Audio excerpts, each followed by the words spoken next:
ஜிஎஸ்க்கு 100 question paper பார்க்க போகிறோம்னு சொல்லியிருந்தோம். இதுவரையும் 2 கொஷின் பேப்பர் பார்த்தாச்சு. இந்த வீடியோவில் கொஷின் பேப்பர் 3 பார்க்க போகிறோம்.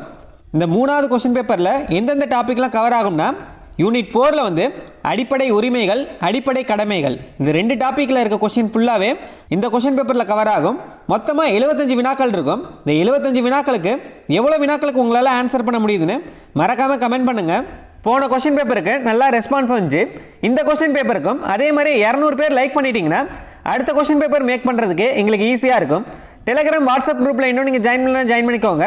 அதுக்கான லிங்க்கும் டிஸ்கிரிப்ஷனில் இருக்குது. இந்த 100 கொஷின் பேப்பருக்கான பிளேலிஸ்ட் லிங்க்கும் உங்களுக்கு டிஸ்கிரிப்ஷன்லேயே இருக்குது, செக் பண்ணிக்கோங்க. இரட்டை இடர்பாடு என்பது இந்திய அரசியலமைப்பின் எந்த சட்டப்பிரிவின் கீழ் வருகின்றது? இரட்டை இடர்பாடு என்பது இந்திய அரசியலமைப்பின் எந்த சட்டப்பிரிவின் கீழ் வருகிறது அப்படின்னு கேட்டிருக்காங்க. சட்டப்பிரிவு 20(2) கீழ். கீழ்கண்ட எந்த ஒரு வழக்கு இந்திய அரசியலமைப்பு சட்டப்பிரிவு 21 மற்றும் வாழ்வதற்கான உரிமையோடு நேரடியாக தொடர்பில்லாது எது அப்படின்னு கேட்டிருக்காங்க. சட்டப்பிரிவு 21 மற்றும் வாழ்வதற்கான உரிமையோடு நேரடியாக தொடர்பில்லாத வழக்கு எது அப்படின்னு கேட்டிருக்காங்க. எந்த வழக்குனா, எக்ஸ்பிரஸ் செய்தித்தாள்கள் எதிர் இந்திய ஒன்றியம். Doctor B.R. அம்பேத்கரின் கருத்துப்படி எந்த சட்டப்பிரிவு அரசியலமைப்பின் இதயம் மற்றும் ஆன்மா ஆகும்? யாருடைய கருத்துப்படினா, டாக்டர் B.R. அம்பேத்கரின் கருத்துப்படி அரசியலமைப்பின் இதயம் மற்றும் ஆன்மா எதுனா சட்டப்பிரிவு 32. இந்த வினா வந்து ரொம்ப முக்கியமானது. இந்த ஒரு விதி இல்லாவிட்டால் அரசியலமைப்பு வீண். 32வது அரசியலமைப்பு விதியை தவிர வேறு ஒன்றையும் குறிப்பிட மாட்டேன். இவ்விதிதான் இந்திய அரசியலமைப்பின் ஆன்மாவாகவும் இதயமாகவும் விளங்குகிறது என்று கூறியவர். போன கொஸ்டின் தான் பார்த்தோம். அரசியலமைப்பின் இதயம் மற்றும் ஆன்மா அப்படின்னு யார் சொன்னார்னா டாக்டர் B.R. அம்பேத்கர் தான். அதே கொஸ்டின் தான் இதுலேயும் கேட்டிருக்காங்க. இந்திய அரசியலமைப்பின் ஆன்மாவாகவும் இதயமாகவும் விளங்குகிறது என்று கூறியவர் யார்னா டாக்டர் B.R. அம்பேத்கர். எந்த அரசியலமைப்பு பிரிவு சிறுபான்மையினர் கல்வி நிறுவனங்களை நிர்வகிக்கும் உரிமை அளிக்கிறது?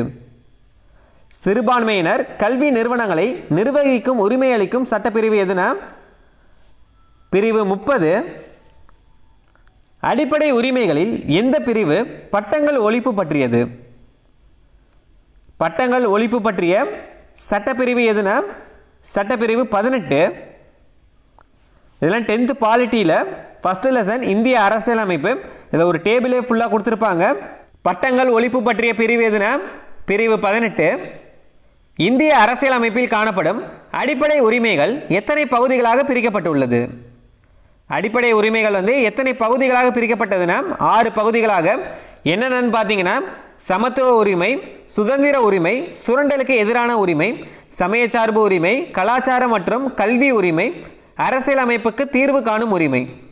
இந்திய அரசாங்கம் பாரத ரத்னா மற்றும் பத்மஸ்ரீ விருதுகளை எந்த சட்டப்பிரிவின் கீழ் உருவாக்கியுள்ளது? பாரத ரத்னா மற்றும் பத்மஸ்ரீ விருதுகள் வந்து எந்த சட்டப்பிரிவின் கீழ் உருவாக்கியுள்ளதுன்னா சட்டப்பிரிவு 18 கீழ். இந்திய அரசியல் சட்டப்பிரிவு 18 கீழ். கலாச்சார மற்றும் கல்வி உரிமையை அளிக்கும் இந்திய அரசியலமைப்பு சட்டப்பிரிவு. கலாச்சார மற்றும் கல்வி உரிமையை அளிக்கும் இந்திய அரசியலமைப்பு பிரிவு எதுனா பிரிவு 29 மற்றும் 30. இதெல்லாம் நோட் பண்ணிக்கோங்க. கலாச்சாரம் மற்றும் கல்வி உரிமைன்னு கேட்டாங்கன்னா பிரிவு 29, 30.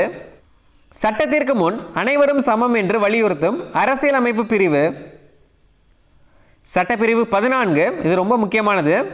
சட்டத்திற்கு முன் அனைவரும் சமம் அப்படின்னு எந்த சட்டப்பிரிவு கூறுகிறதுனா சட்டப்பிரிவு 14.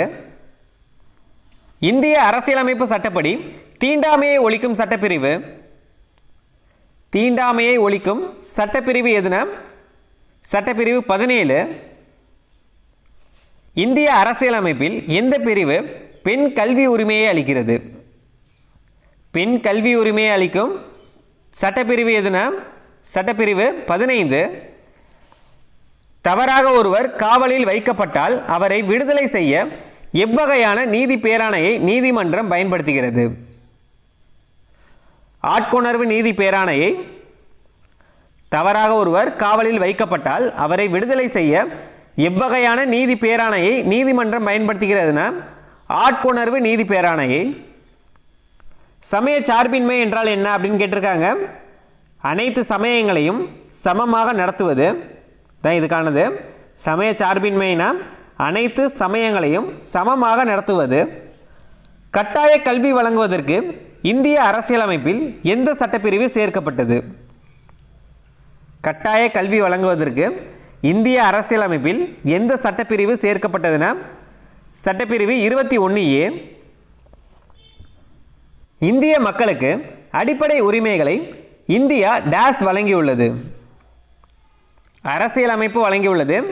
இந்திய மக்களுக்கு அடிப்படை உரிமைகளை இந்திய அரசியலமைப்பு வழங்கியுள்ளது. இந்திய அரசியலமைப்பு சட்டத்தின் 21 மற்றும் 21A ஆகிய சரத்துக்கள் கீழ்கண்ட எந்த உரிமைகளை பேணுவதற்கு உத்தரவாதம் அளிக்கின்றன அப்படின்னு கேட்டிருக்காங்க.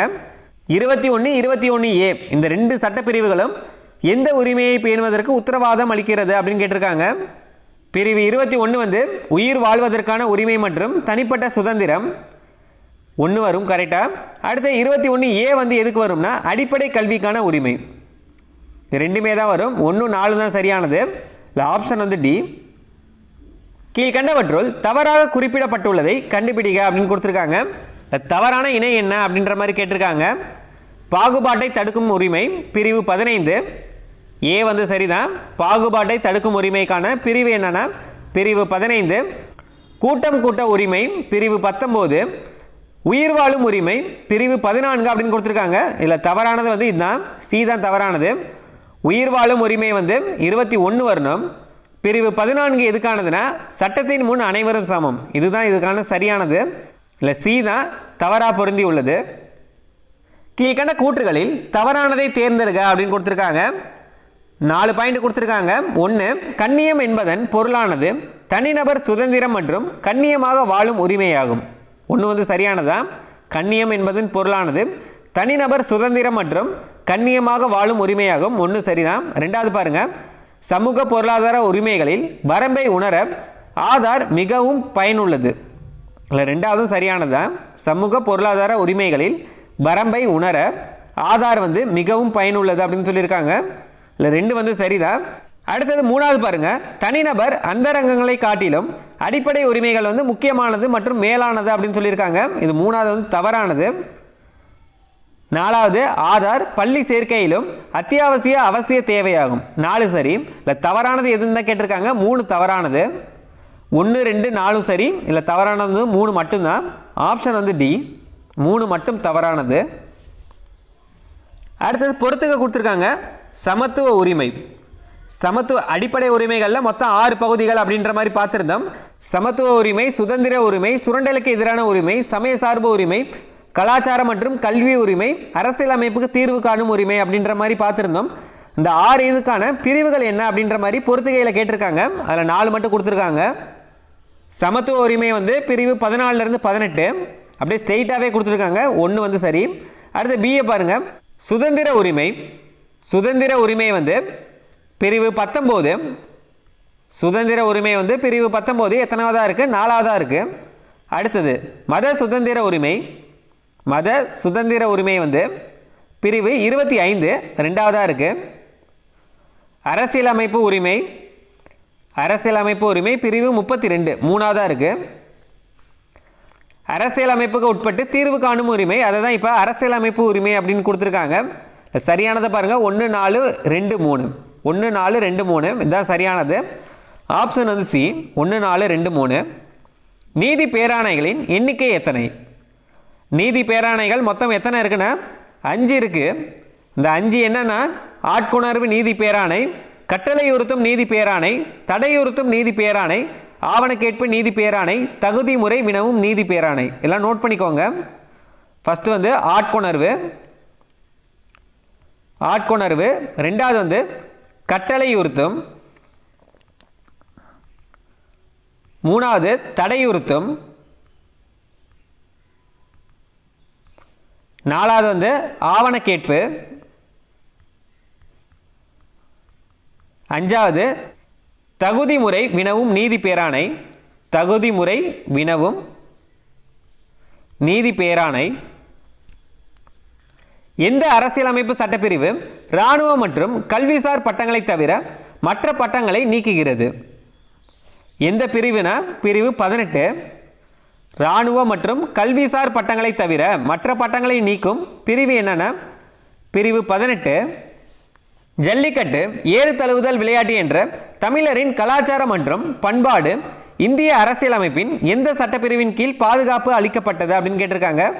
கலாச்சாரம் மற்றும் பண்பாடு அப்படின்னு கொடுத்தாலே பிரிவு 29(1) ஜல்லிக்கட்டு ஏறு தழுவுதல் விளையாட்டு என்ற தமிழரின் கலாச்சாரம் மற்றும் பண்பாடு இந்திய அரசியலமைப்பின் எந்த சட்டப்பிரிவின் கீழ் பாதுகாப்பு அளிக்கப்பட்டதுன்னா பிரிவு 29(1).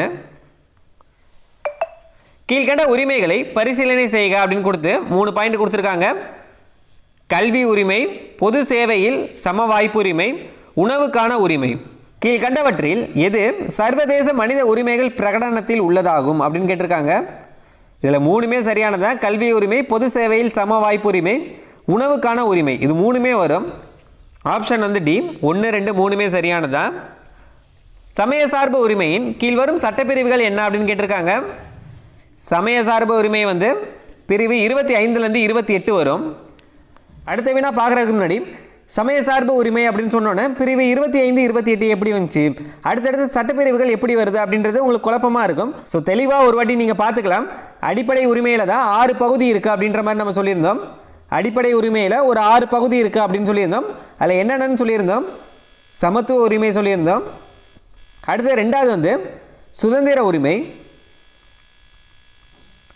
3வது என்ன? சுரண்டலுக்கு எதிரான உரிமை. 4வது என்ன? சமயச்சார்பு உரிமை. 5வது கல்வி மற்றும் கலாச்சார உரிமை. 6வது என்ன? அரசியலமைப்புக்கு உட்பட்டு தீர்வு காணும் உரிமை. அரசியலமைப்புக்கு உட்பட்டு தீர்வு காணும் உரிமை. இதில் 6வது இருக்கிறதுக்கு சட்டப்பிரிவு 32 வரும். பிரிவு 32 அப்படின்ற மாதிரி வரும் 6க்கு மட்டும். இல்லை சமத்துவ உரிமை இது வந்து எந்த இதுலேருந்து எது வரையும் இருக்கும் அப்படின்றத பாருங்கள். சமத்துவ உரிமை வந்து பிரிவு 14 18 வரையும் இருக்கும். இதெல்லாம் ஞாபகம் வச்சுக்கோங்க, இது ரொம்ப முக்கியமானது. அடிப்படை உரிமையில் மொத்தமாக ஒரு 6 இருக்குது. அந்த 6ல் ஒவ்வொரு இதுக்குமே என்னென்ன பிரிவுகள் வரும் அப்படின்றத ஞாபகம் வச்சுக்கோங்க. சமத்துவ உரிமை வந்து பிரிவு 14 18 வரையும் வரும். அடுத்தது சுதந்திர உரிமை வந்து அடுத்தது அதுக்கடுத்து என்ன வருது அப்படின்ற மாதிரி பாருங்கள். பிரிவு 19 22 வரையும் வரும். சுதந்திர உரிமை வந்து 19 22. அடுத்தது சுரண்டலுக்கு எதிரான உரிமை வந்து 22 இதுவரையும் முடிச்சிட்டோம். அடுத்து 23 24 2 தான் இதில் வரும். சுரண்டலுக்கு எதிரான உரிமை வந்து 23 24. சமத்துவ உரிமை வந்து 14 ஸ்டார்ட் ஆகி 18 வரையும். அடுத்தது சுதந்திர உரிமை வந்து 19 22. அடுத்தது சுரண்டலுக்கு எதிரான உரிமை வந்து 23 24 இது 2 தான் வரும். அடுத்தது சமயச்சார்பு உரிமை இது வந்து எதுலேருந்து ஸ்டார்ட் ஆகுதுன்னா 24 வரையும் முடிச்சிட்டோம். 25 28 வரைக்கும். சமயச்சார்பு உரிமை வந்து 25 28 வரைக்கும். அந்த கொஸ்டின் தான் இப்போ பார்த்தோம். சமயச்சார்பு உரிமை வந்து எந்த சட்டப்பிரிவின் கீழ் வரும் அப்படின்னு கேட்டிருக்காங்க. பிரிவு 25 28 அப்படின்ற மாதிரி பார்த்தோம். இந்த 6மே நீங்கள் ஞாபகம் வச்சுக்கிட்டிங்கன்னா இது சம்மந்தப்பட்ட எந்த கொஸ்டின் கேட்டாலும் நீங்கள் ஈஸியாக ஆன்சர் பண்ணலாம். அடுத்தது பாருங்கள், கல்வி மற்றும் கலாச்சார உரிமை வந்து அடுத்த 2 மட்டும்தான். 28 வரையும் முடிச்சிட்டோம். 29 30. கடைசியாக வந்து அரசியலமைப்புக்கு உட்பட்டு தீர்வு காணும் உரிமை வந்து 32. திரும்பி ஒரு டைம் சொல்கிறேன், பார்த்துக்கோங்க. ஃபஸ்ட்டு என்ன ஞாபகம் வச்சுக்கலாம்னா இந்த 6யுமே வரிசையாக ஞாபகம் வச்சுக்கோங்க. ஃபஸ்ட்டு வந்து என்ன வரணும்? சமத்துவ உரிமை, சுதந்திர உரிமை, சுரண்டலுக்கு எதிரான உரிமை, சமயச்சார்பு உரிமை, கல்வி மற்றும் கலாச்சார உரிமை, அரசியலமைப்புக்கு உட்பட்டு தீர்வு காணும் உரிமை. இந்த சைடு பார்த்தீங்கன்னா சமத்துவ உரிமை வந்து 14 18, சுதந்திர உரிமை வந்து 18 முடிஞ்சிருச்சு. அதுக்கப்புறம் 19 22, சுரண்டலுக்கு எதிரான உரிமை வந்து 23 24 2 தான் வரணும். அடுத்தது சமயச்சார்பு உரிமை வந்து 25 28, கல்வி மற்றும் கலாச்சார உரிமை வந்து அதுக்கப்புறம் 2 மட்டும்தான் 29 30. கடைசியாக வந்து அரசியலமைப்புக்கு உட்பட்டு தீர்வு காணும் உரிமை 32. அடுத்தது இதில் டீட்டெயிலாக நீங்கள் படிக்கணும்னா என்னென்ன படிக்கணும்னா சமத்துவ உரிமையில் 14 18 அப்படின்னு சொல்லியிருந்தோம். அதுக்கப்புறம் இந்த 14 என்ன, 15 என்ன, 16 என்ன, 17 என்ன, இதுக்கானது எல்லாம் நீங்கள் படிக்கணும். அடுத்த சுதந்திர உரிமைன்னு பார்த்தீங்கன்னா 19 என்ன, 20 என்ன, 21 என்ன, 22 என்ன அப்படின்றது நீங்கள் பார்க்கணும். ஸோ அதுக்கான இமேஜ் வந்து உங்களுக்கு டெலகிராம்லேயே அப்லோட் பண்ணுறோம். ஸோ நீங்கள் செக் பண்ணிக்கோங்க. தனி உரிமை என்பது எண் உரிமை என்ற இந்திய அரசியலமைப்பு சட்டத்தின் எந்த சட்டப்பிரிவின் கீழ் வருகிறது?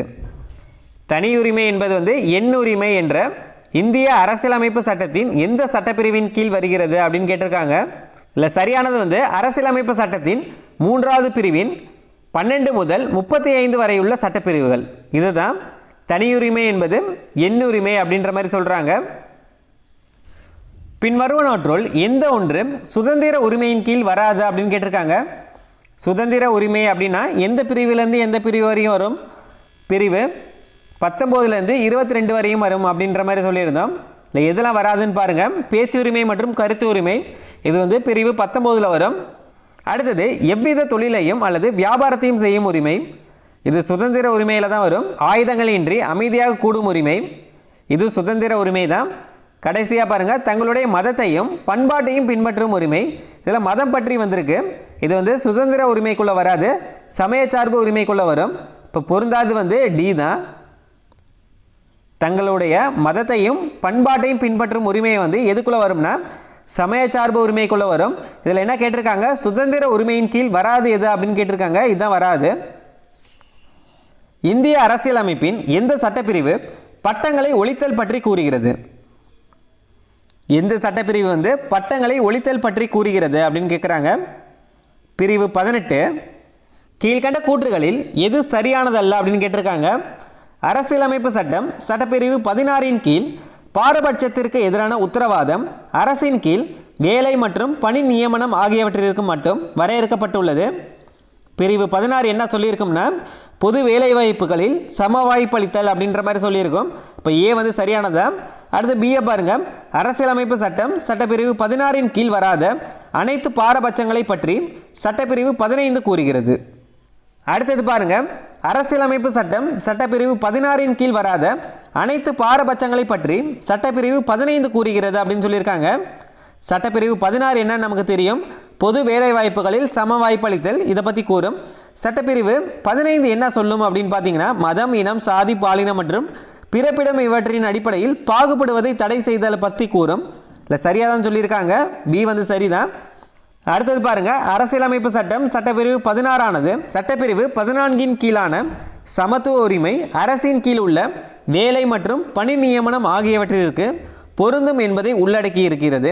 கடைசியாக என்ன கொடுத்துருக்காங்க? பணி நியமனத்தில் சம வாய்ப்புக்கான உத்தரவாதத்தை அரசியலமைப்பு சட்டம் சட்டப்பிரிவு 16 கொடுக்கவில்லை. இதில் டி தான் தவறானது. ஏன்னா சட்டப்பிரிவு அதாவது பிரிவு 16 என்ன சொல்லியிருக்கோம்னா பொது வேலை வாய்ப்புகளில் சம வாய்ப்பளித்தல் அப்படின்ற மாதிரி சொல்லியிருக்கும். ஆனால் இதில் என்ன கொடுத்துருக்காங்க? பணி நியமனத்தில் சம வாய்ப்புக்கான உத்தரவாதத்தை அரசியலமைப்பு சட்டம் சட்டப்பிரிவு 16 கொடுக்கவில்லை அப்படின்னு சொல்லியிருக்காங்க. அப்போ சரியானது இல்லாது என்னன்னா டி தான் சரியானது இல்லாது. அரசியலமைப்பு 44வது திருத்த சட்டம் 1978 சொத்துரிமையை பற்றிய கூற்றுகளில் சரியானது எது? சொத்துரிமையை பற்றிய கூற்றுகளில் எது சரியானது அப்படின்னு கேட்டிருக்காங்க. எந்த வருடம்னு பாருங்க, 1978. எத்தனையாவது திருத்த சட்டம்னா 44வது திருத்த சட்டம். அடிப்படை உரிமையிலிருந்து சட்ட உரிமையாக மாற்றியது. ரெண்டாவது சட்ட உரிமையிலிருந்து அடிப்படை உரிமையாக மாற்றியது. அடிப்படை உரிமையிலிருந்து அடிப்படை கூறாக மாறியது. இல்லை சரியானது வந்து என்னன்னா அடிப்படை உரிமையிலிருந்து சட்ட உரிமையாக மாற்றியது தான் சரியானது. ஒன்று மட்டும்தான் வரும். எந்த ஆண்டுன்னு கேட்டாங்கன்னா 1978. எந்த சட்ட திருத்தத்தின் படினா 44வது சட்ட திருத்தத்தின் படி சொத்துரிமை வந்து அடிப்படை உரிமையிலிருந்து சட்ட உரிமையாக மாற்றப்பட்டது. முன்னாடி சொத்து உரிமை வந்து எந்த பிரிவாக இருந்துச்சுன்னு கேட்டாங்கன்னா பிரிவு 31 இருந்துச்சு. இப்போ அதை நீக்கிட்டாங்க. இப்போ சட்ட உரிமையை மாற்றிட்டாங்க. இப்போ சட்ட உரிமையாக மாற்றப்பட்ட பகுதி என்ன அப்படின்னு கேட்டாங்கன்னா பகுதி 12. சட்டப்பிரிவு என்னன்னு கேட்டாங்கன்னா 300A. சொத்து உரிமை வந்து சட்ட உரிமையாக மாற்றப்பட்டது. அதுக்கான பகுதி என்னன்னு கேட்டாங்கன்னா பகுதி வந்து 12. அதுக்கான சட்டப்பிரிவு என்னன்னு கேட்டாங்கன்னா 300A. முன்னாடி நீக்கப்பட்ட பிரிவு என்ன அப்படின்னு கேட்டாங்கன்னா பிரிவு 31 தான் நீக்கியிருக்காங்க. அடுத்தது பொறுத்துக. சமத்துவ உரிமை, சுதந்திர உரிமை, அரசியலமைப்புக்கு உட்பட்டு தீர்வு காணும் உரிமை, சமய சுதந்திர உரிமை. இதுக்கான ஃபுல்லாகவே நம்ம பார்த்துட்டோம், ஏற்கனவே சொல்லிட்டேன். சமத்துவ உரிமை வந்து எதுலேருந்து எது வரையும் வரும்? 14லேருந்து 18 வரையும் வரும். இங்கே பாருங்கள், இதுதான் 2. அடுத்தது சுதந்திர உரிமை வந்து அதுக்கு அடுத்ததுலேருந்து வரும். 18க்கு அப்புறம் என்ன வருது? 19. 19லேருந்து 22 வரையும் வரும். இது 3ஆவதாக கொடுத்துருக்காங்க. அரசியலமைப்புக்கு உட்பட்டு தீர்வு காணும் உரிமை வந்து சட்டப்பிரிவு 32 வரும். கடைசியாக இதுதான் கொடுத்துருப்பாங்க 32. 4ஆவதாக கொடுத்துருக்காங்க, 4 போட்டுக்கோங்க. கடைசியாக என்ன இருக்குது? சமய சுதந்திர உரிமை. சமய சுதந்திர உரிமை வந்து 25லேருந்து 28. இது ஒன்றாவதாக கொடுத்துருக்காங்க. இப்போ 2, 3, 4, 1 தான் சரியானது. ஆப்ஷன் வந்து ஏ 2, 3, 4, 1. பின்வருவனவற்றுள் எந்த அடிப்படை உரிமை சட்ட உரிமையாக மாற்றப்பட்டது? இப்போ தான் இதுக்கான ஆன்சர் பார்த்தோம். அடிப்படை உரிமையிலிருந்து சட்ட உரிமையாக மாற்றப்பட்டது எதுனா சொத்துரிமை. அரசியலமைப்பு சட்டப்பிரிவு 14 முதல் 18 வரை விளக்குவது. சட்டப்பிரிவு 14 முதல் 18 வரை எதை நம்ம சொல்லுவோம்? சமத்துவ உரிமையை தான் சொல்லுவோம். அடுத்தது பொறுத்துக்க கொடுத்துருக்காங்க. பிரிவு 14, 15, 16, 18 இல்லை 17 மட்டும் கொடுக்கல. பிரிவு 14லேருந்து 18 வரைக்கும் எதை குறிப்பிடும் அப்படின்ற மாதிரி நம்ம பார்த்தோம். சமத்துவ உரிமை. சமத்துவ உரிமையை வச்சு தான் பொறுத்துக்க இப்போ கொடுத்துருக்காங்க. இப்போ தனித்தனியாக உங்களுக்கு என்னென்ன அப்படின்றது தெரியும். பிரிவு 14 வந்து என்ன அப்படின்றது ரொம்ப ஈஸியானது. பிரிவு 14 வந்து என்னென்னா சட்டத்தின் முன் அனைவரும் சமம் தான் பிரிவு 14. இதெல்லாம் ஞாபகம் வச்சுக்கோங்க. பிரிவு 15 என்னன்னு பாருங்கள். பாகுபாடு காண்பதை தடை செய்தல்.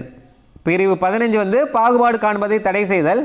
பிரிவு 16 அரசு வேலைவாய்ப்புகளில் அனைவருக்கும் சம வாய்ப்பளித்தல். வேலைவாய்ப்புகளில் வந்து சம வாய்ப்பளித்தல், இதுதான் பிரிவு 16.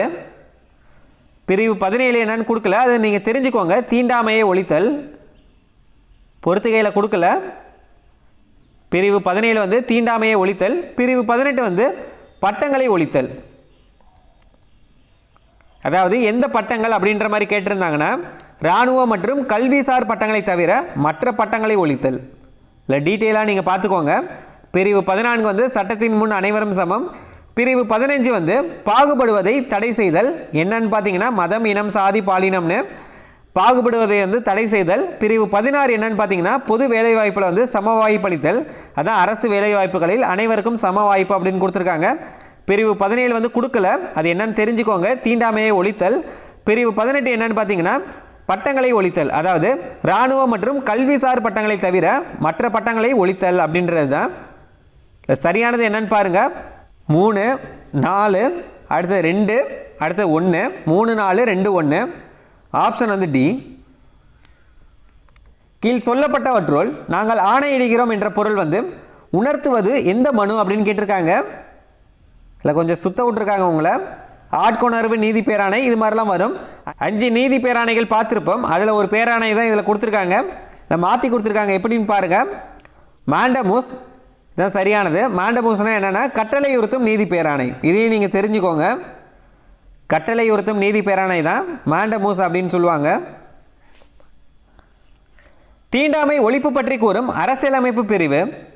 இப்போ தான் நம்ம சொல்லியிருந்தோம், பார்த்துக்கோங்கன்னு. தீண்டாமை ஒழிப்பு பற்றி கூறும் அரசியலமைப்பு பிரிவு எதில் வரும்னா சமத்துவ உரிமையில் வரும். சமத்துவ உரிமையில் பிரிவு 17 வரும். பிரிவு 17 வந்து என்னென்னா தீண்டாமையை ஒழித்தல் பற்றியது. அடிப்படை உரிமைகள் பற்றிய சரியான கூற்றியது. ஒரு 4 பாயிண்ட் கொடுத்துருக்காங்க. இல்லை சரியானது என்ன அப்படின்ற மாதிரி கேட்டிருக்காங்க. நீதிமன்றம் மூலமாக நடைமுறைப்படுத்தக்கூடியது. நீதிமன்றம் மூலமாக நடைமுறைப்படுத்தக்கூடியது எதுனா அடிப்படை உரிமைகள் அப்படின்னு சொல்லியிருக்காங்க. ஒன்று வந்து சரிதான்.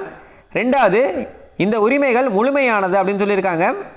2 வந்து தவறு. இந்த உரிமை வந்து முழுமையானது அல்ல. அடுத்த 3வது பாருங்கள். தேசிய அளவிலான அவசர நிலையின் போது பிரிவு 20 மற்றும் 21 கீழ் உள்ளவை தவிர மற்ற அனைத்தும் தற்காலிகமாக நிறுத்தி வைக்கப்படலாம் அப்படின்னு சொல்லியிருக்காங்க. பிரிவு 20 மற்றும் 21 கீழ் உள்ளவற்றை தவிர மற்ற அனைத்துமே வந்து தற்காலிகமாக நிறுத்தி வைக்கலாம் அப்படின்னு சொல்லியிருக்காங்க. பிரிவு 20 என்னென்னா தண்டனைகளில் இருந்து பாதுகாப்பு பெறும் உரிமை. பிரிவு 21 வந்து ரொம்ப முக்கியமானது, வாழ்க்கை மற்றும் தனிப்பட்ட சுதந்திரத்திற்கு பாதுகாப்பு பெறும் உரிமை. இல்லை 3 வந்து சரியானது. 4வது என்ன கொடுத்துருக்காங்கன்னு பாருங்கள். இவை இந்திய குடிமக்களுக்கு மட்டும் கிடைக்க பெறக்கூடியதாகும். 4 வந்து தவறு. அடிப்படை உரிமை வந்து இந்திய குடிமக்களுக்கு மட்டும் கிடைக்க பெறக்கூடியது அப்படின்ற மாதிரி சொல்லியிருக்காங்க. 4 வந்து தவறு. இல்லை சரியான கூற்று என்னன்னு தான் கேட்டிருக்காங்க. 1, 3 தான் சரியானது. ஆப்ஷன் வந்து பி. கீழ்கண்ட கூற்றுகளில் எவை தவறானது? அதே மாதிரியே ஒரு 3 பாயிண்ட் கொடுத்துருக்காங்க. வாக்களிக்கும் உரிமை, அரசு பணிகளில் பதவி வகிக்கும் உரிமை, அரசை விமர்சிக்க கூடாது. இதில் எது தவறானது அப்படின்னு கேட்டிருக்காங்க. வாக்களிக்கும் உரிமை சரிதான். அரசு பணிகளில் பதவி வகிக்கும் உரிமை இது சரிதான். அரசை விமர்சிக்க கூடாது அப்படின்னு சொல்லியிருக்கிறது தவறு. அரசை வந்து விமர்சிக்கலாம், இல்லை தவறானது என்னன்னு கேட்டிருக்காங்க. 3 தான் தவறானது. ஆப்ஷன் வந்து டி 3 மட்டும். பின்வருவனவற்றுள் எது டாக்டர் B.R. அம்பேத்கரால் அரசியல் அமைப்பின் இதயம் மற்றும் ஆன்மா என விவரிக்கப்பட்டது? இதயம் மற்றும் ஆன்மா அப்படின்னு எந்த சட்டப்பிரிவு சொன்னாங்கன்னா சட்டப்பிரிவு 32 அப்படின்றது தெரியும். சட்டப்பிரிவு 32 எதுக்கானதுன்னா அரசியலமைப்புக்கு உட்பட்டு தீர்வு காணும் உரிமை. டி தான் சரியானது. எந்த அரசியலமைப்பு பிரிவு சிறுபான்மையினர் கல்வி நிறுவனங்களை நிர்வகிக்கும் உரிமை அளிக்கிறது அப்படின்னு கேட்டிருக்காங்க. இந்த கொஸ்டின் வந்து ஏற்கனவே நம்ம பார்த்துட்டோம்.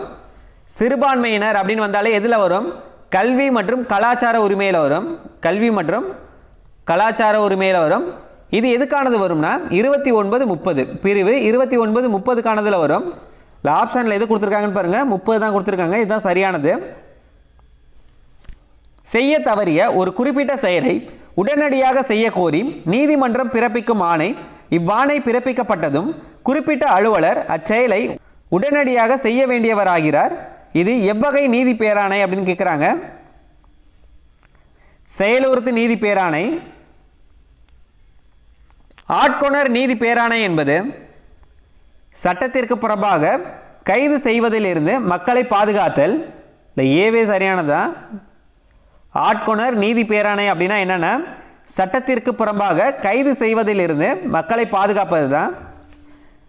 கொத்தடிமை தொழிலாளர் முறை ஒழிக்க சட்டம் கொண்டு வரப்பட்ட ஆண்டு 1976. தடுப்பு காவலில் வைத்திருப்பதற்கு எதிரான பாதுகாப்பு உரிமை என்னென்ன? சுதந்திர உரிமை. அரசியலமைப்பின் அடிப்படை உரிமைகளை திருத்துவதற்கு பாராளுமன்றத்திற்கு எந்த அதிகாரமும் இல்லை என்று நீதிமன்றம் எந்த பிரபலமான வழக்கில் அறிவித்தது? இது ரொம்ப முக்கியமானது. அரசியலமைப்பின் அடிப்படை உரிமைகளை திருத்துவதற்கு பாராளுமன்றத்திற்கு எந்த அதிகாரமும் இல்லை என்று நீதிமன்றம் எந்த பிரபலமான வழக்கில் அறிவித்தது அப்படின்னு கேட்குறாங்க. கோலக்தாத் வழக்கில். இந்திய அரசியலமைப்பு சாசனத்தின் எந்த கூற்று இந்திய மக்களின் மகா சாசனம் என்று அழைக்கப்படுகின்றது? அடிப்படை உரிமைகள் தான். அரசியலமைப்பின் மகா சாசனம் வந்து எந்த பகுதி அப்படின்றத கமெண்ட் பண்ணுங்கள். இதில் சில நோட்ஸ் வந்து நீங்கள் குறிச்சிக்கோங்க. குடியுரிமைக்கான பகுதி என்னன்னு கேட்டாங்கன்னா குடியுரிமைக்கான பகுதி கேட்டாங்கன்னா பகுதி வந்து 2. அதுக்கான சட்டப்பிரிவு என்னன்னு கேட்டாங்கன்னா 5லேருந்து 11. அடுத்தது பாருங்கள் அடிப்படை உரிமை. அடிப்படை உரிமைக்கான பகுதி என்னன்னு கேட்டாங்கன்னா பகுதி வந்து 3. அதுக்கான சட்டப்பிரிவு என்னன்னு கேட்டாங்கன்னா 12லேருந்து 35. அதுக்கு அடுத்தது வந்து அரசு நெறிமுறையுறுத்தும் கோட்பாடுகள். அரசு நெறிமுறையுறுத்தும் கோட்பாடுகள் வந்து அதுக்கான பகுதி வந்து பகுதி 4. சட்டப்பிரிவு கேட்டாங்கன்னா 36லேருந்து 51. இது அப்படியே வரிசையாக இருக்குது, ஞாபகம் வச்சுக்கோங்க. ஃபஸ்ட்டு வந்து குடியுரிமை, அதுக்கான பகுதி வந்து 2. சட்டப்பிரிவு வந்து 5லேருந்து 11. அதுக்கு அடுத்தது வந்து அடிப்படை உரிமை வரும். கடமை போட்டுறாதீங்க. அடிப்படை உரிமை அதுக்கான பகுதி வந்து 3. சட்டப்பிரிவு வந்து 12லேருந்து 35 வரும். அதுக்கு அடுத்தது வந்து அரசு நெறிமுறையுறுத்தும் கோட்பாடுகள். அதுக்கான பகுதி வந்து 4. சட்டப்பிரிவு கேட்டாங்கன்னா அதுக்கு அடுத்தது 36லேருந்து 51. இந்திய அரசியலமைப்பின் எந்த பிரிவு அடிப்படை கடமைகளை குறித்து விளக்குகிறது? அடிப்படை கடமைகள் கேட்டிருக்காங்க, உரிமை கேட்கல, கடமைன்னு கேட்டிருக்காங்க. கடமைன்னு வந்துச்சுன்னா 51A, அதாவது 51A அப்படின்னு கொடுத்துருக்காங்க. இந்திய அரசியலமைப்பில் அப்படின்னு சொல்லி ஒரு 4 பாயிண்ட் கொடுத்துருக்காங்க. அடிப்படை உரிமைகளும் அடிப்படை கடமைகளும் விவரங்கள் குறிப்பிடப்பட்டுள்ளன. பியில் வந்து அடிப்படை உரிமைகள் மட்டுமே விவரங்கள் குறிப்பிடப்பட்டுள்ளன. அடிப்படை கடமைகள் விவரங்கள் குறிப்பாக குறிப்பிடப்படவில்லை. அடிப்படை கடமைகள் மட்டுமே விவரங்கள் குறிப்பாக குறிப்பிடப்பட்டுள்ளது அப்படின்னு 4 இது கொடுத்துருக்காங்க. சரியானது வந்து இந்திய அரசியலமைப்பில் வந்து அடிப்படை உரிமைகளும் அடிப்படை கடமைகளும் விவரங்கள் குறிப்பிடப்பட்டுள்ளது. இது 2மே வரும். இல்லை ஏ தான் சரியானது. இந்திய அரசியலமைப்பின் எந்த பகுதியில் அடிப்படை உரிமைகள் இடம்பெற்றுள்ளன? இப்போ தான் நம்ம பார்த்துருந்தோம். குடியுரிமைனா பகுதி வந்து 2, அடிப்படை உரிமை வந்து பகுதி 3, அரசு நெறிமுறையுறுத்தும் கோட்பாடுகள் வந்து பகுதி 4. இதில் கேட்டிருக்கிறது என்ன? அடிப்படை உரிமைன்னு கேட்டிருக்காங்க. பகுதி 3 தான் வரும். ஆப்ஷன் வந்து டி. இந்திய அரசியலமைப்பின் எந்த பிரிவு கல்வி பெறும் உரிமை பற்றி குறிக்கிறது? இது ரொம்ப முக்கியமானது. சுதந்திர உரிமையில் வரும். கல்வி பெறும் உரிமை வந்து பிரிவு 21A. தவறான விடையை தேர்வு செய்க அப்படின்னு கொடுத்துருக்காங்க. இல்லை தவறானது என்ன அப்படின்றத கண்டுபிடிக்கணும். இந்திய அரசியலமைப்பின் பகுதி 4A இந்திய குடிமக்கள் ஒவ்வொருவரின் கடமைகள் என 11 கடமைகள் குறிப்பிடப்பட்டுள்ளன. இந்த ஏ வந்து சரிதான். பகுதி 4A வந்து என்ன கொடுத்துருக்காங்க, இந்திய குடிமக்கள் ஒவ்வொருவரின் கடமைகள், அதாவது எத்தனை கடமைகள்னா 11 கடமைகள் வந்து கொடுத்துருக்காங்க. ஏ வந்து சரிதான். பி பாருங்க, இந்திய அரசியலமைப்பு பகுதி 3 5 வகையான நீதி பேராணைகள் குறிப்பிடப்பட்டுள்ளன. இல்லை பியும் சரிதான். பகுதி 3 வந்து என்னன்னு பார்த்துருந்தோம், அடிப்படை உரிமைகள். அதில் வந்து 5 வகையான நீதி பேராணைகள் கொடுத்துருக்காங்க அப்படின்ற மாதிரி சொல்லியிருக்காங்க. அடுத்து சி பாருங்க, இந்திய அரசியலமைப்பு பகுதி 4 விதிக்கப்பட்டுள்ள கோட்பாடுகள் நாட்டின் ஆட்சி நெறிக்கு அடிப்படையாக அமையும். இல்லை சியும் சரிதான். அடுத்து டி என்ன சொல்லியிருக்காங்கன்னு பாருங்க, பேச்சுரிமை சிந்தனை வெளிப்படுத்தும் உரிமை என்பது இந்திய அரசியலமைப்பு பிரிவு 9 கீழ் பாதுகாக்கப்பட்ட ஒரு உரிமையாகும் அப்படின்னு சொல்லியிருக்காங்க. இல்லை டி தான் தவறானது. பேச்சுரிமை சிந்தனை வெளிப்படுத்தும் உரிமை இதெல்லாம் எதுக்கானது வரும்னா சுதந்திர உரிமையில் வரும். சுதந்திர உரிமையில் வரும். இது வந்து எதுக்குள்ளே வரும், அடிப்படை உரிமைகளில் வரும். அடிப்படை உரிமைகளில் தான் சுதந்திர உரிமை வரும். சுதந்திர உரிமையில் வந்து பிரிவு 19 தான். பிரிவு 19 தான் எதை கொடுத்துருப்பாங்க, பேச்சுரிமை சிந்தனை வெளிப்படுத்தும் உரிமை இதெல்லாம் கொடுத்துருப்பாங்க. இதில் என்ன சொல்லியிருக்காங்க, அரசியலமைப்பு 9 வரும் அப்படின்ற மாதிரி சொல்லியிருக்காங்க. இப்போ டி வந்து தவறானது. சுரண்டலுக்கு எதிரான உரிமையை கூறும் இந்திய அரசியலமைப்பு பிரிவு. சுரண்டலுக்கு எதிரான உரிமையை கூறும் இந்திய அரசியலமைப்பு பிரிவு என்ன அப்படின்னு கேட்டிருக்காங்க. நம்ம அடிப்படை உரிமைகள் 6 பார்த்துருந்தோம். சமத்துவ உரிமை, சுதந்திர உரிமை, சுரண்டலுக்கு எதிரான உரிமை, சமயச்சார்பு உரிமை, கல்வி மற்றும் கலாச்சார உரிமை, அரசியலமைப்புக்கு உட்பட்டு தீர்வு காணும் உரிமை. அதுக்கான பிரிவுகள் என்னன்னு தெரிஞ்சாலே இது மாதிரி கொஸ்டின் எல்லாமே நீங்கள் ஆன்சர் பண்ண முடியும். சுரண்டலுக்கு எதிரான உரிமை தான் என்னன்னு கேட்டிருக்காங்க. இதில் 14, 18 இது எதுக்கானதுன்னா சமத்துவ உரிமை வரும். 18க்கு அப்புறம் 19லேருந்து 22 வந்து எதுக்கானதுன்னா சுதந்திர உரிமை. அடுத்தது 23லேருந்து 24 வந்து சுரண்டலுக்கு எதிரான உரிமை. அடுத்து 24 வரையும் முடிஞ்சிருச்சா. 25லேருந்து 28 வந்து சமயச்சார்பு உரிமை. இல்லை கேட்டிருக்கிறது என்னன்னு பாருங்க, சுரண்டலுக்கு எதிரான உரிமை தான் கேட்டிருக்காங்க. இப்போ டி தான் சரியானது. அடுத்தது பொறுத்துக, சுதந்திர உரிமை. மேலே இருக்கிறத வச்சே நீங்கள் ஆன்சர் கண்டுபிடிங்க. 52வது கொஸ்டின் பாருங்க, சுதந்திர உரிமை வந்து பிரிவு என்ன சொல்லியிருந்தோம், 19, 22 அப்படின்னு சொல்லியிருந்தோம். இல்லை ஆப்ஷனில் எங்கே இருக்குன்னு பாருங்கள், 2வதாக கொடுத்துருக்காங்க பாருங்கள், 19, 22. அடுத்தது மத சுதந்திர உரிமை, அதாவது சமயச்சார்பு உரிமையை தான் அப்படி கொடுத்துருக்காங்க. 25, 28. 25லேருந்து 28 4வதாக இருக்குது. அடுத்தது சம உரிமை, சமத்துவ உரிமையை தான் சம உரிமை அப்படின்னு கொடுத்துருக்காங்க. இது வந்து 14லேருந்து 18. 14லேருந்து 18 1வதாக கொடுத்துருக்காங்க. கடைசியாக சுரண்டலுக்கு எதிரான உரிமை. இது இப்போ தான் போன கொஸ்டின் பார்த்தோம். சுரண்டலுக்கு எதிரான உரிமை வந்து 23லேருந்து 24 3வதாக கொடுத்துருக்காங்க. இப்போ 2, 4, 1, 3 2, 4, 1, 3 எதுன்னு பாருங்கள், ஆப்ஷன் வந்து சி இதுதான் சரியானது. அடிப்படை உரிமைகள் என்ன, அதுக்கான பகுதி, அதுக்கான சட்டப்பிரிவுகள், அதுக்குள்ளே இருக்க பிரிவுகள் என்ன அப்படின்றத ஃபுல் டீட்டெயில் நீங்கள் படிச்சுக்கிட்டாலே இது சம்மந்தப்பட்ட எல்லா கொஸ்டினுமே நீங்கள் ஆன்சர் பண்ண முடியும். அடுத்தது பொறுத்துக, டிஎம்ஏ பாய் எதிர் கர்நாடக அரசு. இது வந்து சிறுபான்மையினர் கல்வி நிறுவனங்கள் நிர்வகிக்கும் உரிமை. 4வது டிஎம்ஏ பாய் எதிர் கர்நாடக அரசு சிறுபான்மையினர் கல்வி நிறுவனங்கள் நிர்வகிக்கும் உரிமை 4வதாக கொடுத்துருக்காங்க. அடுத்தது விசாகா எதிர் ராஜஸ்தான் அரசு 1997. இந்த ஆண்டுகள்லாம் ரொம்ப முக்கியமானது, நோட் பண்ணிக்கோங்க. வாழ்வு மற்றும் சுதந்திர பாதுகாப்பு. வாழ்வு மற்றும் சுதந்திர பாதுகாப்பு இது 3வதாக கொடுத்துருக்காங்க. கோபாலன் எதிர் மெட்ராஸ் அரசு 1950. இது கைதுக்கு எதிரான பாதுகாப்பு. கைதுக்கு எதிரான பாதுகாப்பு 1வதாக வரும். கோபாலன் எதிர் மெட்ராஸ் அரசு வந்து 1950 கைதுக்கு எதிரான பாதுகாப்பு. கோபாலகிருஷ்ணன் நாயர் எதிர் கேரளா அரசு 2005. இது மத சுதந்திரத்திற்கான உரிமை 2வதாக கொடுத்துருக்காங்க. அப்படியே வரிசையாக பாருங்கள், 4, 3, 1, 2 4, 3, 1, 2 எங்கே இருக்குது, ஆப்ஷன் வந்து ஏ. டிஎம்ஏ பாய் எதிர் கர்நாடக அரசு 2003 வந்து சிறுபான்மையினர் கல்வி நிறுவனங்கள் நிர்வகிக்கும் உரிமை. விசாகா எதிர் ராஜஸ்தான் அரசு வந்து வாழ்வு மற்றும் சுதந்திர பாதுகாப்பு. கோபாலன் எதிர் மெட்ராஸ் அரசு வந்து கைதுக்கு எதிரான பாதுகாப்பு. கோபாலகிருஷ்ண நாயர் எதிர் கேரளா அரசு வந்து மத சுதந்திரத்திற்கான உரிமை. அரசியலமைப்பு சட்டத்தின் சட்டப்பிரிவு 14 வகைப்படுத்துதலை அனுமதிக்கிறது ஆனால் எதை தடை செய்கிறது அப்படின்னு கேட்குறாங்க. வகைப்படுத்துதலை அனுமதிக்கிறது ஆனால் எதை தடை செய்கிறது அப்படின்னு கேட்குறாங்க. எந்த சட்டப்பிரிவுனா 14 வர்க்க சட்டத்தை வந்து தடை செய்கிறது. தனிமை உரிமை என்பது அடிப்படை உரிமை என எந்த நீதிமன்றம் அறிவித்தது? தனிமை உரிமை என்பது அடிப்படை உரிமை என எந்த நீதிமன்றம் அறிவித்தது?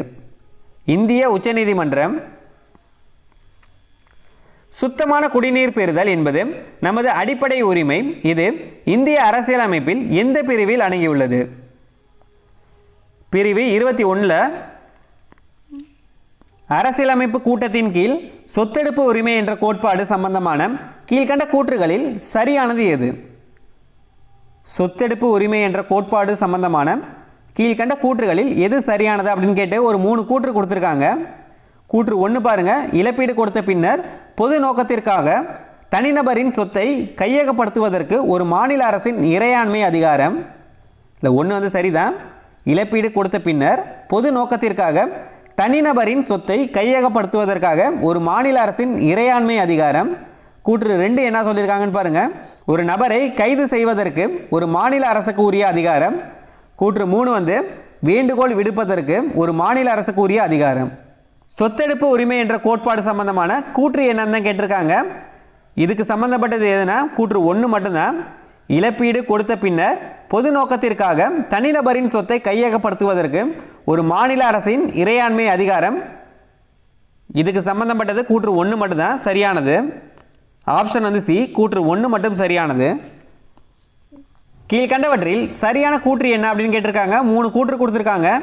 கூற்று 1, அரசியலமைப்பு சட்டம் சரத்து 22 அதாவது பிரிவு 22 வந்து நிர்வாகத்தால் அதிகாரம் தவறாக பயன்படுத்தப்படுவதிலிருந்து பாதுகாத்து கொள்ளும் உரிமையை குற்றம் சாட்டப்பட்டவருக்கு அளிக்கிறது. கூற்று 2, அரசியலமைப்பு சட்டம் பிரிவு 22 அதாவது சரத்து 22 இந்திய குடிமக்கள் அல்லாத வேறு குடிமக்களுக்கு உரிமை அளிக்கிறது. கூற்று 3 என்ன சொல்லுதுன்னா, தடுப்பு காவலில் வைத்திருப்பதற்கான அதிகாரத்தை தவறாக பயன்படுத்துவதை தடுக்க அரசியலமைப்பு சட்டத்தில் 35வது திருத்தம் செய்யப்பட்டுள்ளது. இதில் கூற்று 1 மட்டும்தான் சரி. அரசியலமைப்பு சட்டம் சரத்து 22 நிர்வாகத்தால் அதிகாரம் தவறாக பயன்படுத்துவதிலிருந்து பாதுகாத்து கொள்ளும் உரிமையை குற்றம் சாட்டப்பட்டவருக்கு அளிக்கிறது. இதுதான் சரியானது. இது வந்து சுதந்திர உரிமையில் வந்து பிரிவு 22 கொடுத்துருப்பாங்க. மித்த 2 கூற்றுமே தவறானதான். கூற்று 1 சரி, கூற்று 2, 3 தவறானது. ஆப்ஷனில் எது இருக்குன்னு பாருங்க. கூற்று 1 சரி. கூற்று 1 சரி எது கொடுத்துருக்காங்கன்னா டி மட்டும் தான் கொடுத்துருக்காங்க. கூற்று 1 சரி, 2, 3 சரியல்ல அப்படின்னு கொடுத்துருக்காங்க. டி தான் சரியானது. அடிப்படை உரிமைகள் என்பது மக்களாட்சியின் கவசம் என கூறியவர். அடிப்படை உரிமைகள் என்பது மக்களாட்சியின் கவசம் என கூறியவர் யாருன்னா பதஞ்சலி சாஸ்திரி. கீழ்கண்ட கூற்றுகளில் எவை சரியானவை? 2 கொடுத்துருக்காங்க. இந்தியாவின் அடிப்படை உரிமைகள் முழுமையானவை.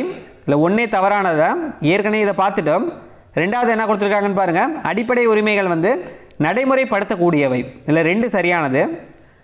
இந்தியாவில் அடிப்படை உரிமைகள் முழுமையானது அப்படின்றது தவறு. 2வது அடிப்படை உரிமைகள் வந்து நடைமுறைப்படுத்தக்கூடியது அப்படின்னு சொல்லியிருக்கிறது சரியானது. இல்லை 2 மட்டும்தான் சரியானது. ஆப்ஷன் வந்து பி. எந்த சட்டப்பிரிவு இந்திய உச்சநீதிமன்றம் மூலம் இந்திய குடிமக்களுக்கு அரசமைப்பு சட்ட பரிகாரம் பெறுவதற்கு வழிவகை செய்கிறது? அதாவது இது எதை சொல்கிறாங்கன்னா பிரிவு 32 தான் சொல்கிறாங்க. பிரிவு 32 என்ன சொல்லுவாங்கன்னா, தனிப்பட்டவரின் அடிப்படை உரிமைகள் வந்து பாதிக்கப்படும் போது நீதிமன்றத்தை அணுகி உரிமை பெறலாம் அப்படின்ற மாதிரி சொல்லியிருப்பாங்க. தனிப்பட்டவரின் அடிப்படை உரிமைகள் வந்து பாதிக்கும் போது நீதிமன்றத்தை அணுகி உரிமையை பெறலாம். அதை தான் இப்படி சொல்லியிருக்காங்க. அரசமைப்பு சட்ட பரிகாரம் பெறுவதற்கு வழிவகை செய்யும் சட்டப்பிரிவு என்னன்னா சட்டப்பிரிவு 32. சி தான் சரியானது. தவறாக பொருந்தியுள்ளது எது அப்படின்னு கேட்டிருக்காங்க. பிரிவு 14 சட்டத்தின் முன் அனைவரும் சமம். இதில் ஏ வந்து சரிதான். பிரிவு 17 பொது வேலைவாய்ப்புகளில் சம வாய்ப்பு. இதில் பி தான் தவறானது. பிரிவு 17 என்னன்னு நமக்கு தெரியும், தீண்டாமையை ஒழித்தல் வரணும். இதில் வந்து என்ன கொடுத்துருக்காங்க, பொது வேலைவாய்ப்புகளில் சம வாய்ப்பளிப்பு அப்படின்ற மாதிரி கொடுத்துருக்காங்க. இதில் தவறானது. பொது வேலைவாய்ப்புகளில் வந்து சம வாய்ப்பளித்தல் வந்து என்ன சட்டப்பிரிவுனா பிரிவு 16 வரும். பிரிவு 17 என்ன வரும், தீண்டாமையை ஒழித்தல் வரும். இது அப்படியே தப்பாக கொடுத்துருக்காங்க. பி வந்து தவறு. சி என்ன கொடுத்துருக்காங்க, பிரிவு 21A வந்து தொடக்க கல்வி பெறும் உரிமை, இது சரிதான். பிரிவு 26 வந்து சமய விவகாரங்களை நிர்வகிக்கும் உரிமை, இல்லை டியும் சரியானதான். தவறாக பொருந்தி உள்ளது எதுனா பி தான் தவறாக பொருந்தி உள்ளது. இந்திய அரசியலமைப்பு சட்டத்தில் அடிப்படை உரிமைகளில் ஒன்றாக வகைப்படுத்தப்பட்டுள்ள பேச்சு சுதந்திரம் என்பது கீழ்காணும் எந்த நிபந்தனைக்கு உட்பட்டது? பேச்சு சுதந்திரம் வந்து கீழ்காணும் எந்த நிபந்தனைக்கு உட்பட்டது அப்படின்னு கேட்டு ஒரு 4 பாயிண்ட் கொடுத்துருக்காங்க. நயபண்பு மற்றும் ஒழுக்க நெறிகளுக்கு மாறுபாடாக இல்லாமல் இருக்க வேண்டும். நயபண்பு மற்றும் ஒழுக்க நெறிகளுக்கு மாறுபாடாக இல்லாமல் இருக்க வேண்டும். என்னதுன்னா பேச்சு சுதந்திரம், இல்லை ஒன்று வந்து சரிதான். ரெண்டாவது பாருங்கள், நீதிமன்ற அவமதிப்பு இல்லாமல் இருக்க வேண்டும். பேச்சு சுதந்திரம் வந்து நீதிமன்ற அவமதிப்பு இல்லாமல் இருக்க வேண்டும் அப்படின்னு சொல்லியிருக்காங்க. ரெண்டும் சரியானது தான். மூணாவது, அரசின் பாதுகாப்பிற்கு பங்கம் ஏற்படும்படி இல்லாமல் இருக்க வேண்டும். இதில் 3 சரியானது தான். நாலாவது, மத நம்பிக்கைகளுக்கு எதிரானதாக இல்லாமல் இருக்க வேண்டும். இல்லை மொதல் 3 தான் சரியானது, 4 வந்து தவறு. ஆப்ஷன் வந்து சி, 1, 2, 3 மட்டும் தான் சரி. பின்வரும் சட்டப்பிரிவுகளில் எந்த சட்டப்பிரிவு உயர்நீதிமன்றத்திற்கு பேராணைகளை பிறப்பிக்க அதிகாரம் அளிக்கிறது? இது ரொம்ப முக்கியமானது. குரூப் 4 எக்ஸாமில் கேட்டிருக்காங்க. பின்வரும் சட்டப்பிரிவுகளில் எந்த சட்டப்பிரிவு வந்து உயர்நீதிமன்றத்திற்கு பேராணைகளை பிறப்பிக்க அதிகாரம் அளிக்கிறது அப்படின்னு கேட்டிருக்காங்க. எந்தெந்த சட்டப்பிரிவுனா சட்டப்பிரிவு 32 மற்றும் 226. இந்த 2 சட்டப்பிரிவும் தான். இந்த 65 கொஸ்டின் வரையும் அடிப்படை உரிமைகளை பற்றி பார்த்துருப்போம். அடுத்த ஒரு 10 கொஸ்டின் வந்து அடிப்படை கடமைகளை பற்றி பார்க்க போகிறோம். இந்திய அரசியலமைப்பின் எந்த சட்டப்பிரிவு அடிப்படை கடமைகளை பற்றி கூறுகிறது? இந்த கொஸ்டினை ஏற்கனவே பார்த்துருக்கோம். அடிப்படை கடமைன்னு கேட்டிருந்தாங்களா பிரிவு 51A வரணும். அரசியலமைப்பில் எந்த பகுதி அடிப்படை கடமைகள் பற்றி கூறுகிறது? முன்னாடி பார்த்தது வந்து சட்டப்பிரிவு கேட்டிருந்தாங்க. சட்டப்பிரிவு வந்து 51A. இப்போ கேட்டிருக்கிறது வந்து எந்த பகுதி அப்படின்னு கேட்டிருக்காங்க. எந்த பகுதினா பகுதி 4A.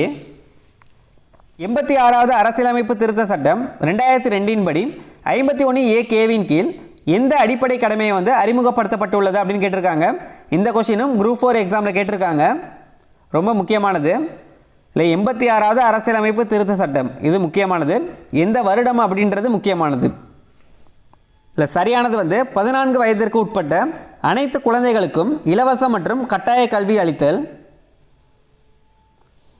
இதுக்கான திருத்த சட்டம் தான் 86வது அரசியலமைப்பு திருத்த சட்டம்.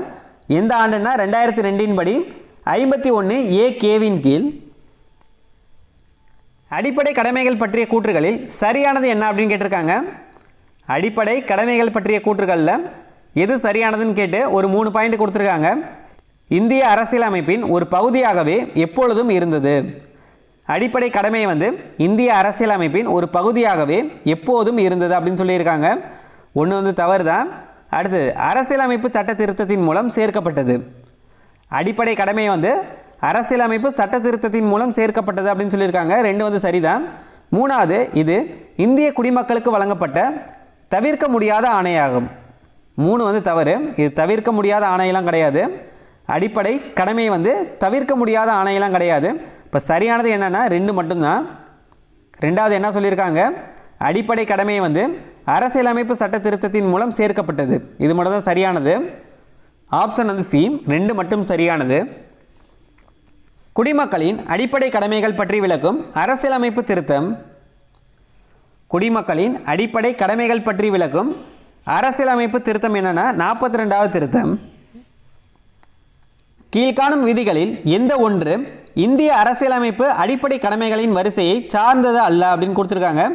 இதுக்கு நீங்கள் ஆன்சர் பண்ணியிருக்கணும்னா 10th பாலிட்டியில் வந்து ஃபஸ்ட் லெசன் இந்திய அரசியலமைப்பு, இதில் அடிப்படை கடமைகள் அப்படின்றதில் ஒரு 11 கடமைகள் கொடுத்துருப்பாங்க. இந்த 11 கடமைகளும் நீங்கள் படிச்சிருந்தீங்கன்னா இதில் எது அதில் இல்லை அப்படின்றது உங்களுக்கு தெரிஞ்சிருக்கும்.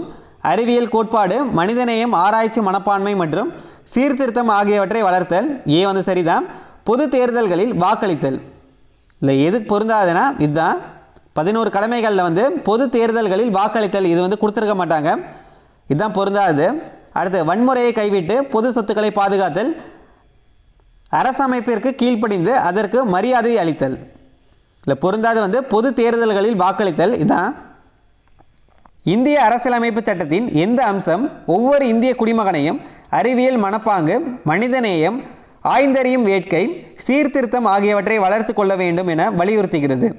இது எல்லாமே எதில் வரும்னா அடிப்படை கடமைகளில் வரும். அடிப்படை கடமைகள் குறித்த கீழ்காணும் எந்த சொற்றொடர்கள் சரியானவை? இதில் ஒரு 3 பாயிண்ட் கொடுத்துருக்காங்க. அடிப்படை கடமைகள் அரசியலமைப்பின் விதி 51A கீழ் கொடுக்கப்பட்டுள்ளது. அடிப்படை கடமைகள் வந்து அரசியலமைப்பின் 51A கீழ் கொடுக்கப்பட்டுள்ளது அப்படின்னு சொல்லியிருக்காங்க. ஒன்று வந்து சரிதான். அடுத்தது 11வது அடிப்படை கடமையை 86வது திருத்த சட்டம் 2002 பட்டியலில் சேர்க்கப்பட்டுள்ளது. இது நம்ம பார்த்துட்டோம், ரெண்டும் சரிதான். இல்லை 1 2 ரெண்டுமே ஏற்கனவே நம்ம பார்த்துருப்போம்.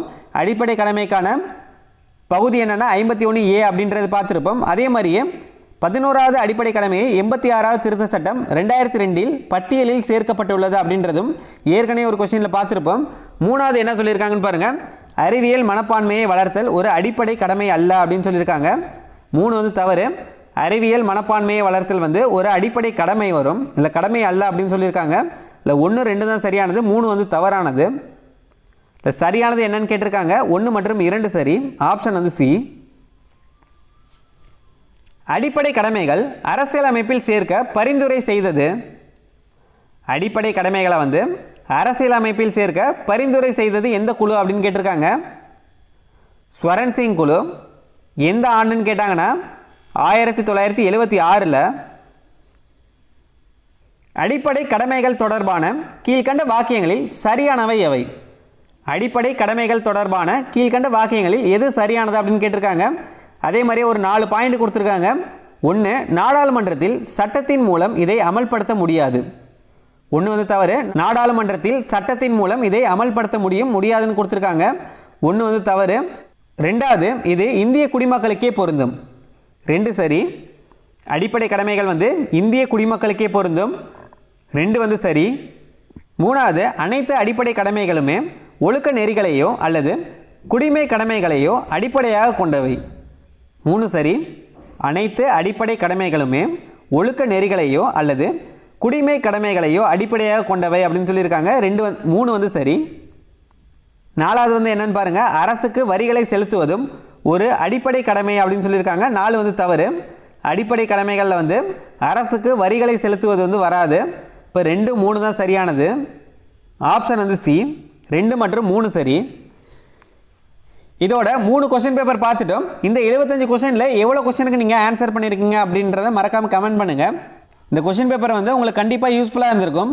லைக் பண்ண மறந்துடாதீங்க. நீங்கள் சப்போர்ட் பண்ணுறதை வச்சு தான் அடுத்தடுத்த கொஸ்டின் பேப்பரை எங்களுக்கு மேக் பண்ண ஈஸியாக இருக்கும்.